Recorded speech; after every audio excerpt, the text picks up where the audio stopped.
저희들에게 축복을 내려주시겠다고 하셨습니다. 하나님, 그 축복의 말씀이 저주가 되지 않도록 저희들 깨어 기도하고 그것을 받을 수 있는 저희들 될 수 있도록 도와주시옵소서. 듣는 자, 전하는 자 모두가 한 마음으로 주의 말씀 듣겠습니다. 말씀하여 주시옵소서. 예수님의 이름으로 기도를 드립니다. 아멘. 여러분, 찰스 밀러라고 하는 캐나다인 변호사가 있었는데 그는 아주 부자였다고 합니다. 그는 1928년에 73세로 죽었는데 그가 죽기 전에 유언장을 남겼다고 합니다. 그 내용인즉슨 도박에 극렬히 반대하는 판사 한 명과 전도사 한 명에게 경마장의 주식을 유산으로 주겠다고 했답니다. 주식을 받으면 자동적으로 경마장 도박 클럽의 회원이 되는데 이 두 사람은 넙죽 그 유산을 받았다고 합니다.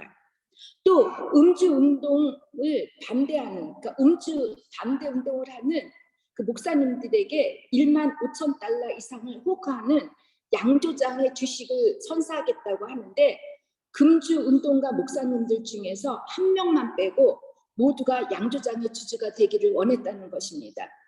그리고 밀러는 서로의 사이가 나쁜 지인 세 사람에게 셋이서 함께 사용할 수 있는 조건으로 자메이카에 있는 별장을 주라고 했는데 여러분 어떻게 됐겠습니까? 이 세 사람이 모두가 별장에서 함께 살았다는 거예요.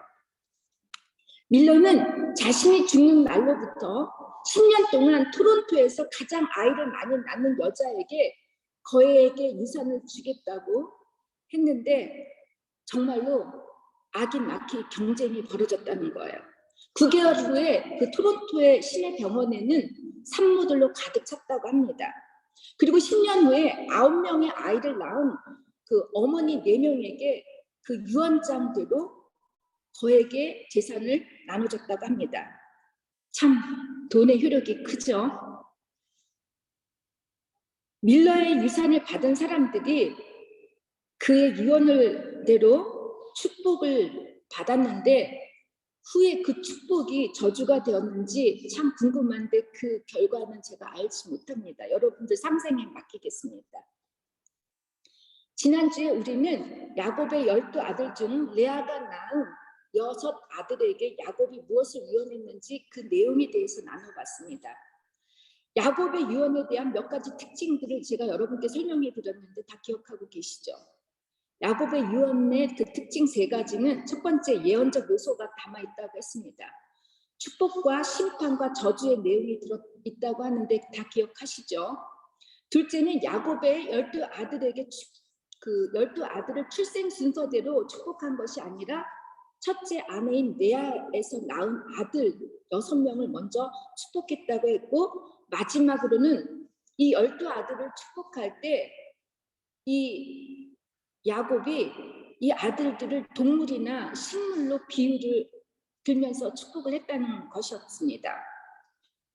그리고 제가 여러분께 말씀드렸던 것 중에 하나님께 받은 축복을 잘못 사용하게 되면 저주가 될 수 있기 때문에 축복을 구하기 전에 축복을 받을 자가 될 수 있어야 된다고 제가 여러분에게 전했는데 다 기억하시죠? 오늘은 나머지 8아들에 대한 야곱의 유언에 대해서 나눠보는데 제가 그 구스타프 융 그 정신분석학자를 제가 전문으로 공부를 했기 때문에 그 융이 그 상징, 동물의 상징이나 꿈의 상징 이런 것들을 되게 풀이를 잘 해놔가지고 제가 사실 이 야곱의 그 유언한 그 내용들을 제가 되게 많이 정신 분석학으로 좀 생각해보고 해석해보려고 노력을 했습니다. 자, 6번째 단이 받은 야곱의 유언입니다. 단은 출생 순서로 보면 야곱의 5째 아들인데 야곱의 축복 순서에 있어서는 7번째가 됩니다. 단이 받은 유언은 그가 백성을 심판하게 될 것이지만 독사와 같아서 말굽을 물어서 말을 탄 자들을 떨어지게 만들 것이라고 합니다. 단은 여러분 다 아시죠? 라헬이 아이를 낳지 못하고 질투와 경쟁을 해서 도저히 안 되니까 자신의 여종인 비라의 몸을 빌어서 낳은 아들입니다. 비라가 단을 낳자마자 라헬은 하나님께 억울함을 푸시려고 내 소리를 들으셨다라고 이렇게 단이라는 이름을 주어졌는데, 그 단이라는 이름 속에는 억울함이 들어가 있고 또 하나는 심판하다, 재판하다라는 뜻이 들어가 있습니다.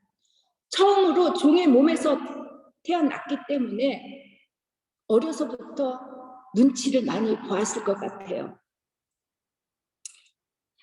그러다 보면 세상이 참 불공평하고 부조리해 보이죠.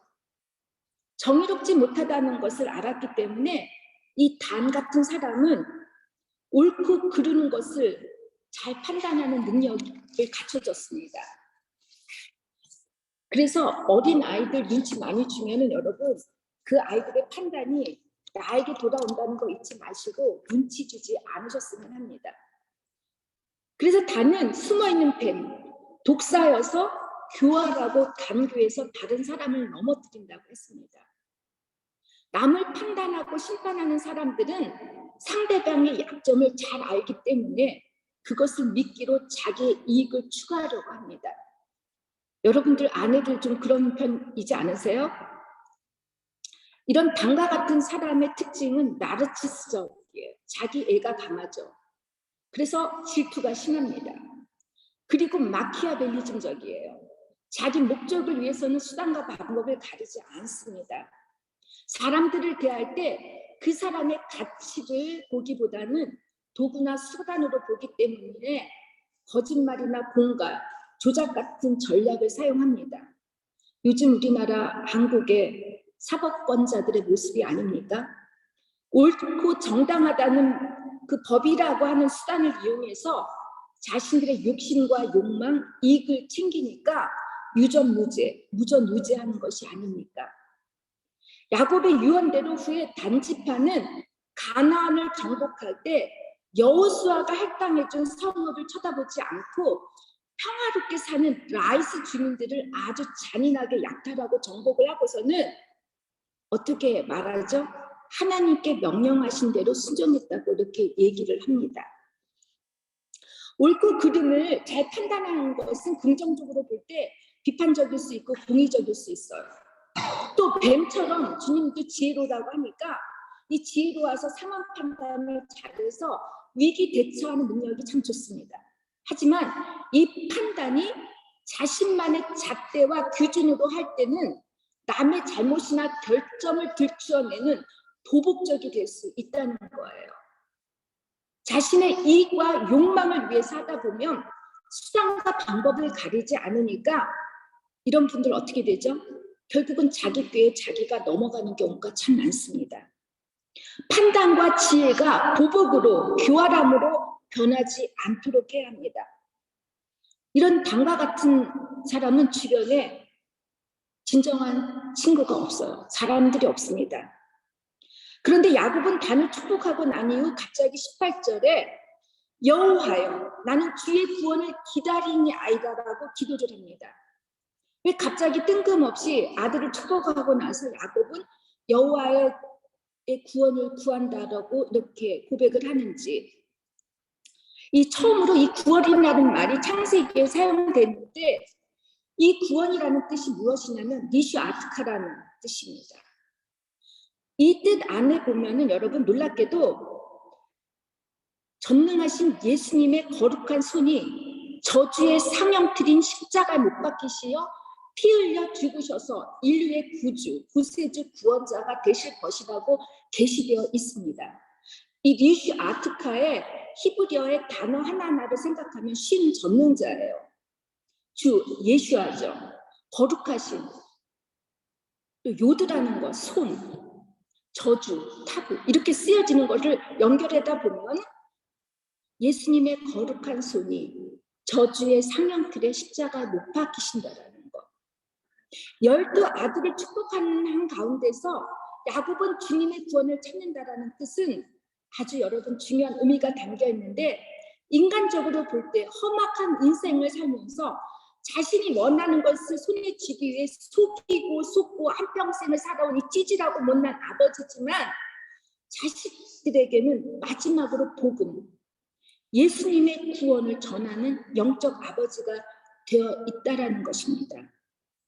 여러분, 아무리 성공과 출세, 부귀와 영화를 누리는 축복이라 할지라도 예수님이 없다면 아무 소용이 없습니다. 여러분들, 그래서 아들들에게, 또 우리 딸들에게, 자녀들에게 이렇게 성공과 출세 아무리 하라고 교육을 시킨다고 해도 예수님의 복음이 들어가지 않는 교육은 여러분 축복이 아니라 저주가 된다는 것입니다. 이걸 잊지 말고 우리 아이들에게, 부모가 아무리 부족하고 찌질하고 못났지만 우리 입에서 나오는 것은 오로지 예수님의 복음임을 잊지 마시기를 주님의 이름으로 축원합니다. 7번째, 갓이 받은 유언입니다. 그의 이름대로 갓은 공격을 받지만 용감하게 자기를 방어하고 도리어 적을 추격할 것이라고 합니다.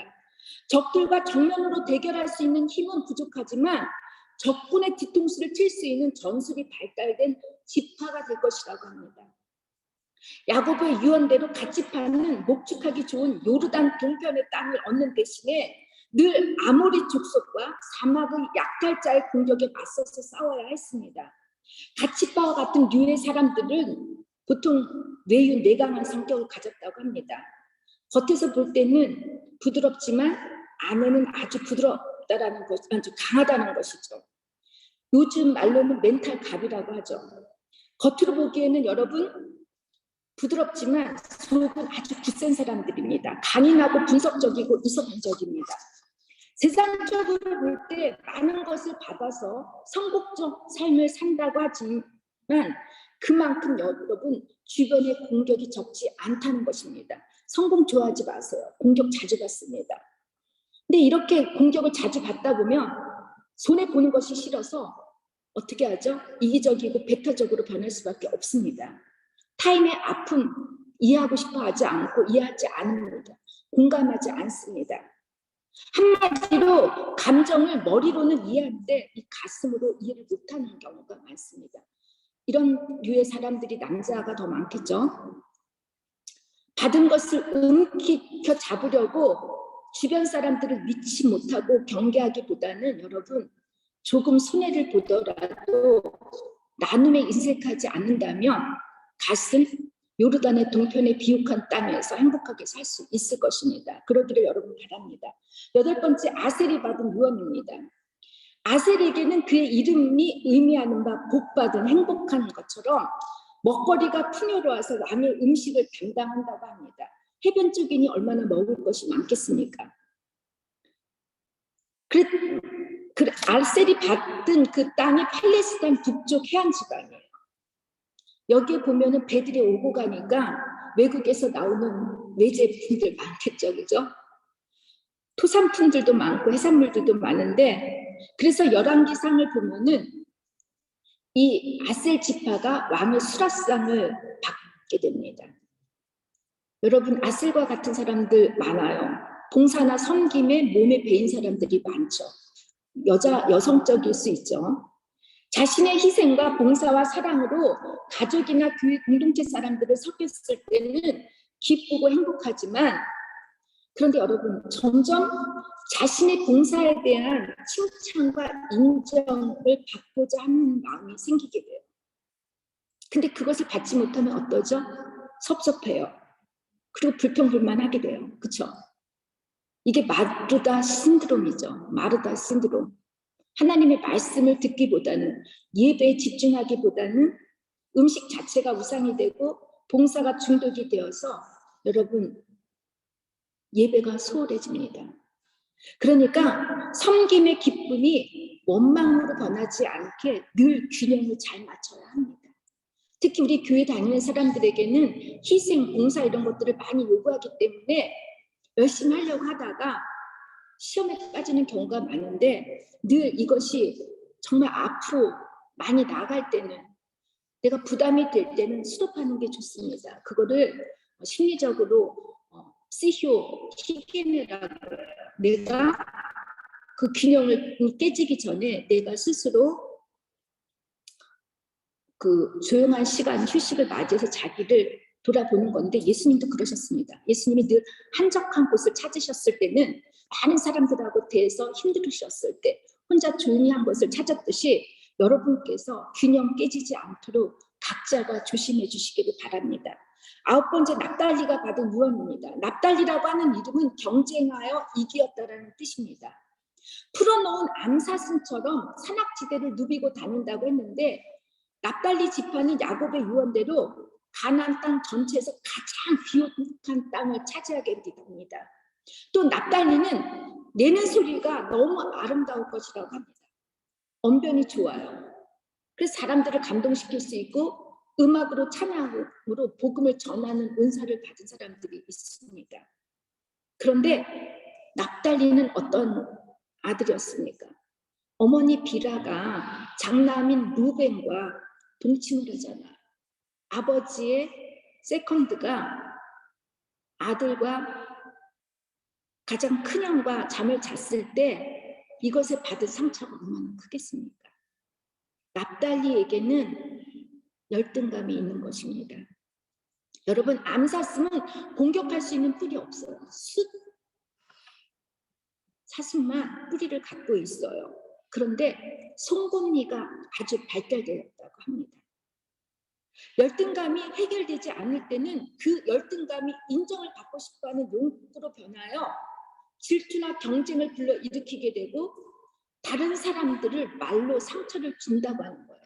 씹는 거죠. 때문에 말씀 안에서 자신이 얼마나 소중한 존재이고 받은 은사를 통해 얼마나 많은 사람들을 기쁘게 할 수 있는지 이런 분들은 감사해야 돼요. 절대로 받은 은사들을 사람들로부터 인정받기 위해서 쓰여지지 않기를 늘 조심해야 합니다. 믿습니까? 나는 이런 은사 안 받았으니까 나하고 상관이 없다라고 하지만 여러분, 송곳니 다 갖고 있죠. 여자분들 잘 씹죠. 이런 거 씹으면 안 돼요. 그렇죠? 우리 이은미 집사님 웃으시는데, 예. 10번째 받는 그 10번째 요셉이 받는 유언입니다. 요셉이 받아야 할 축복이 유다와 받았던 것과 마찬가지로 5절이나 될 정도로 참 많습니다. 요셉은 다른 형제들과 달리 식물에 비유합니다. 샘 곁에 무성한 나뭇가지로 표현을 합니다. 참 멋있죠. 그림 그려봐요. 샘의 옆에 나뭇가지가 주렁주렁 걸렸다고 생각해 보세요. 무엇보다도 요셉에 대한 축복에서 특별히 눈에 띄는 점은 야곱이 불렀던 하나님의 다양한 이름, 은유가 나옵니다. 언급돼요. 24절에서 25절 보면 야곱의 전능자, 이스라엘의 반석, 목자, 이스라엘의 반석, 내 아버지 하나님, 전능자 이렇게 연결이 되죠. 아브람과 이삭 그리고 야곱에게 함께 하셨던 또 그 하나님을 경험했던 조상들처럼 요셉에게 또 함께 하셔서 도울 것이라고 하십니다.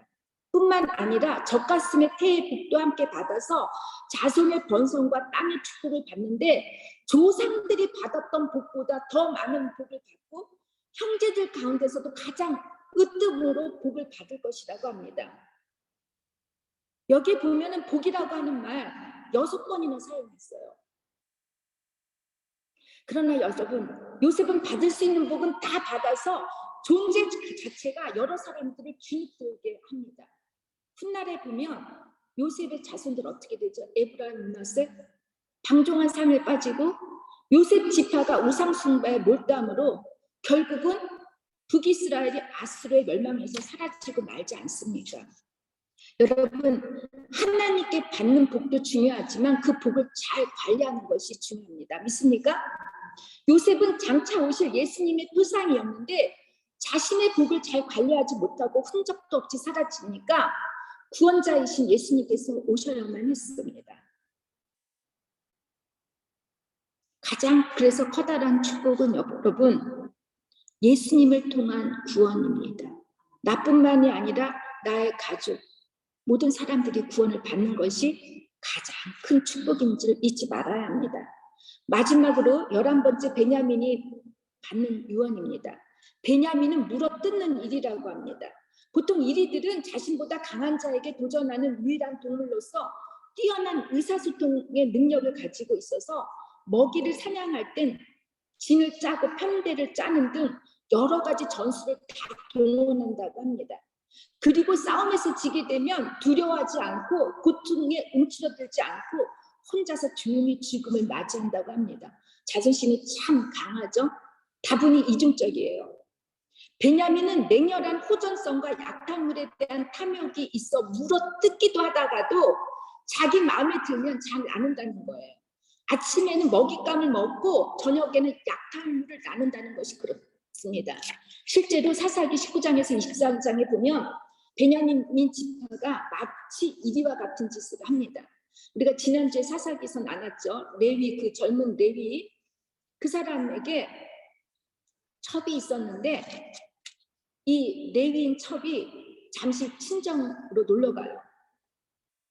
그래서 이제 이 레위가 자기 첩을 데리고자 이제 그 뭐라 그러죠? 장모네 집, 장인네 집을 가는데, 그래서 이제 데리고 와서 이제 집으로 오는 길에 날씨가 어두워졌어요. 그러니까 잘 데가 없으니까 한 노인의 집에서 머물게 되죠. 이때 베냐민 지파의 사내들이 찾아와서 레위인을 내놓으라고 그래요. 소돔과 고모라의 사건 비슷하죠. 동성 관계를 요구를 해요. 강제로. 근데 이 레위가 바보 같으니까 자기가 무서우니까 자기 첩을 내줘. 참 이런 남자하고 사는 여자 불쌍하죠. 그죠? 근데 이 레위인이 첩을 내주니까 이 첩이 성폭행을 당하고 결국은 이제 무참하게 찢겨져가지고 이제 그 노인이 사는 집 문 앞에까지 걸어왔다가 아주 죽습니다. 비참하게 죽죠. 그러니까 이 레위 사람이 얼마나 분노가 나겠어요. 자기를 욕하지 않고 분노가 나니까 죽은 첩의 시신을 12동강을 낸 거예요. 잔인하죠. 그죠? 그리고 11지파에게 보냅니다. 이 사실을 알게 된 이스라엘 11지파가 이 베냐민 지파에게 성폭행한 이 사내들을 처벌하라고 요구를 하는데 이 베냐민 지파가 들어주지 않아요. 워낙 작은 지파이기 때문에 누군가가 피해보는 게 싫은 거겠죠. 그래서 처음으로 동족 간의 전쟁이 일어나는데 이 전쟁이 3차 전쟁까지 가요.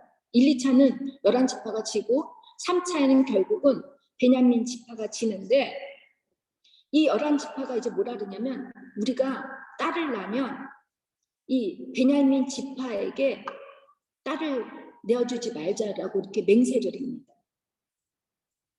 이로 인해서 베냐민 지파는 자신들의 존속을 유지하기 위해서 어떻게 하겠어요? 다른 형제 지파가 안 준다고 하는데 그러니까 결국은 이방인들의 혼인을 허용하게 된다는 것입니다. 베냐민 같은 사람들은 먼저 자신의 배를 채우고 나서야 다른 주변을 생각하는 지극히 개인적인 사람들입니다. 일단 자신이 잘 되고 보는 사람들이에요. 자신이 원하는 것이 이루어지기까지는 아무것도 외는 게 없어요. 인생의 최우선이 늘 자기 우선인 사람들입니다. 자기 자식, 자기 남편, 자기 아내, 자기 물질, 자기 건강, 자기 직업인 사람들에게 있어서는 하나님이 최우선이 될 수가 없죠. 하나님이 두 번째예요. 때문에 하나님께서는 인생의 우선순위가 무엇인지 깨닫게 하시기 위해서 그 자기라는 것을 하루아침에 거둘 때가 있습니다. 제가 여러분께 늘 말씀드리는 것처럼 여러분들이 시험을 받을 때 그 시험 받은 내용들을 보면은 놀랍게도 여러분들이 세상에서 가장 좋아하는 것들로부터 여러분이 시험을 받고 이 시험에 넘어지는 경우가 많습니다. 인생의 최우선 순위가 하나님 뺏는 하나님이 아니라고 그랬어요. 내가 최우선 순위로 하는 것이 하나님이 아니라 내가 좋아하는 것들이 최우선 순위면 그것이 나를 구원받지 못하게 하고 나를 죄짓게 만들기 때문에 하나님께서는 딸아 아들아 너의 인생의 최우선 순위를 돌아보라고 이렇게 말씀해 주시고 우리는 그것을 잘 들어야 합니다. 여러분 같은 어머니 라헬의 뱃속에서 태어난 베냐민과 요셉은 정말 다릅니다. 오히려 사자의 비유와 같았던 유다처럼 베냐민은 유다와 같습니다. 가깝습니다. 후에 요셉과 유다는 베냐민을 차지하기 위해서 서로 경쟁을 하는데 베냐민 지파에서 누가 나오죠? 사울이 나오고 이 사울이 북이스라엘에 속하다가 이제 남유다와 북이스라엘이 나뉘게 될 때 이스라엘의 10지파는 다 북이스라엘을 가고 남유다의 베냐민과 유다가 남게 됩니다.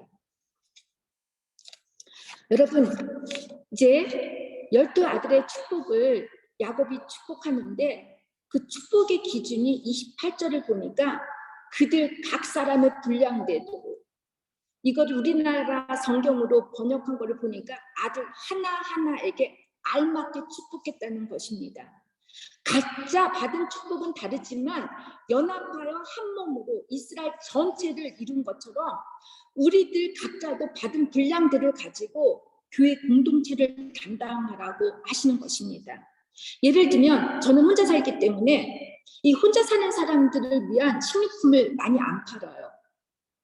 그래서 음식을 좀 많이 사는 편인데 독일 냉장고들이 한국 냉장고하고 다르잖아요. 작아요. 그렇기 때문에 저는 산 음식들을 이렇게 비닐봉지에다가 나눠서 담아요. 그렇지 않으면 한꺼번에 담다 보면 한쪽이 썩게 되면 다 썩잖아요. 이런 것처럼 여러분, 은사도 이런 것 같아요. 우리가 공동체의 한 모두가 다른데 여러분, 그 은사들이 하나로 딱 뭉쳐있을 때 다 똑같다고 한다면 어느 한쪽이 썩어지면 여러분 다 썩어지고 말아요. 가족도 마찬가지예요. 제가 지난번에 말씀드렸던 것처럼 야곱이 유언으로 준 것은 축복입니다. 은사입니다. 반드시 여러분이 받은 은사, 재능은 주님 나라를 위해서, 공동체를 위해서 써야 합니다. 디모데후서 2장 20절에 보면 이 은사를 그릇으로 비유했는데 큰 집에는 금그릇이 있고 은그릇뿐 아니라 나무 그릇과 질그릇도 있어서 귀하게 쓰이는 것도 있고 천하게 쓰이는 것도 있다고 합니다. 근데 여러분, 이거를 한번 제가 우리나라 요즘 말로 금수저, 은수저로 이렇게 생각을 해봤어요. 누구는 금수저를 갖고 태어나고 누구는 은수저를 갖고 태어나고 뭐 나무수저, 동수저, 별볼일 없는 수저로 태어났다고 하는데 요즘 우리나라 젊은이들 이거 되게 많이 따지잖아요. 그리고 나서 어떡하죠? 공평하다, 공평하지 않다라고 이렇게 판단을 하죠. 우리들은 그릇에 관심을 두었지 그릇에 들어갈 내용물에 관심을 두지 않기 때문에 그렇습니다. 아무리 여러분 금그릇이고 그런데 여러분 그 안에 맛이 없는 음식을 줘봐요. 금그릇 잘 사용 안 해요. 저도 보면은 저희 부모님이 저에게 은수저 세트를 줬는데 잘 사용 안 하다 보니까 어떤지 거기에 이렇게 녹 같은 게 쓸어요. 응? 사용 잘 안 해요. 사용한다고 할 때 거기에 담는 것들 1년에 한두 번 먹을까? 잘 안 먹어요. 그리고 잘 사용 안 해요. 금수저들. 여러분, 우리 미식가인 이용욱 집사님 잘 아시는데 음식 먹을 때 그릇 보고 음식 맛있다, 맛없다 얘기합니까? 전혀 안 그렇잖아요. 음식 그릇 안에 담겨진 음식을 보고 우리가 맛있다, 맛이 없다라고 이렇게 얘기를 하잖아요. 그죠? 우리들은 늘 달란트 비유를 할 때 왜 하나님은 불공평하게 누구에게는 5달란트, 누구에게는 2달란트, 1달란트를 줬나? 이 양적인 거에 관심을 둬요. 근데 얼마나 많이 받았는지, 얼마나 금수저를 받고 은수저를 받았는지가 중요한 게 아니라 어떻게 사용하는지가 중요하다는 것입니다. 이 12아들이 받은 축복에 여러분 따르는 것이 그림자처럼 따르는 거 있죠. 책임이라는 거예요. 모두가 사사처럼 지도자가 될 수가 있어요. 그러나 다 될 수는 없지 않습니까? 누구나가 푸르른 땅을 받을 수 있는데 받지 못한 사람도 있어요. 모두가 강한 용사가 되는 것도 재능을 받은 것도 아닙니다. 풍요의 축복을 받은 자는 도리어 향락과 사치가 되지 않도록 조심해야 되고 내게 주신 장점과 강점이 도리어 교만이나 나태함 그리고 잔인함이 되지 않도록 우리는 늘 조심해야 합니다. 다른 사람과 비교해서 내가 받은 것이 부족하다고 하여 불공평하다고 원망하면 안 됩니다. 여러분, 저주 같지만 축복의 삶이 될 수 있고 축복을 받았지만 경고를 무시할 때 심판이 되는 것을 잊지 마시기를 주님의 이름으로 축원합니다. 축복은 여러분 내가 받는 것, 내가 원하는 걸 받는 것이 전혀 아닙니다. 원하는 것에 포커스를 맞추게 되면 우리 신앙이 병적으로 돼요. 기복적으로 돼요. 기복적 신앙에는 제가 늘 말했잖아요. 윤리도 책임도 없습니다. 그렇지 않습니까? 왜 한국교회가 우리 70년대 경제붐을 맞이해서 그렇게 교인들이 1천만 기독교인이라고 하는데 지금 1천만 안 된대요. 많이 떨어져 나갔어요. 자신의 복, 자신이 받고자 하는 복만 받으려고 했기 때문 아닙니까? 여러분, 축복을 받는 거에 관심을 두는 것이 아니라 축복받은 것을 잘 사용할 수 있는, 관리할 수 있는 사람이 되게 해달라고 우리는 기도를 해야 합니다. 제가 이전에 여러분께 양순임 권사님에 대해서 말씀하셨죠. 그쵸? 기억하실 거예요. 그분은 배운 것도 없었어요. 아무것도. 그분은 그리고 결혼한 지 몇 주 안 돼서 남편이 교통사고로 죽고, 이분은 평생 어떤 회사에서 청소부나 요리인으로 이렇게 일을 하셨는데, 이분께서는 그 효창교회 제 동생이 그 사역할 때 그곳에 이제 권사님으로 일하셨는데, 효창교회가 이제 효창운동장 근처에 있었는데, 이분의 집은 그 이천동인가 그쪽 어디래요. 그러면 새벽에 이분은 비가 오나 눈이 오나 한 번도 빠짐이 없이 걸어서 새벽 기도에 제일 먼저 와서 문을 따고 불을 켰다라는 거예요. 참 인간적으로 볼 때 별 볼일 없어 보이죠, 그렇죠? 이분이 근데 돌아가시고 났을 때 많은 교인들이 새벽 기도에 왔을 때 양스님 권사님을 찾았다는 거예요. 내가 받은 것이 별 볼 일이 없고 남들이 알아주는 것이 알아주지 못한다고 해서 불평, 불만, 원망을 하면은 여러분, 내가 그 받은 것도 뺏긴 것, 이거 잊지 마시기를 바랍니다. 제가 저에 대해서도 말씀드렸듯이 제가 이제 박사를 해서 교수를 하고 한국에 가서 인정받는 뭐 그런 사람이 되고자 하는 것이 저의 꿈이었는데, 결혼을 하고 나서 아이를 낳다 보니까 이제 몸이 안 좋아서 제가 공부를 원하는 그 공부를 마지막에 멈추지를 못했습니다.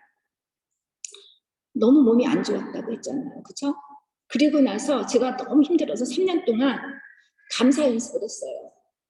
3년 동안 감사 연습을 하고 났을 때 저에게 받은 건, 하나님, 저는 한 달란트 받은 것만도 감사합니다.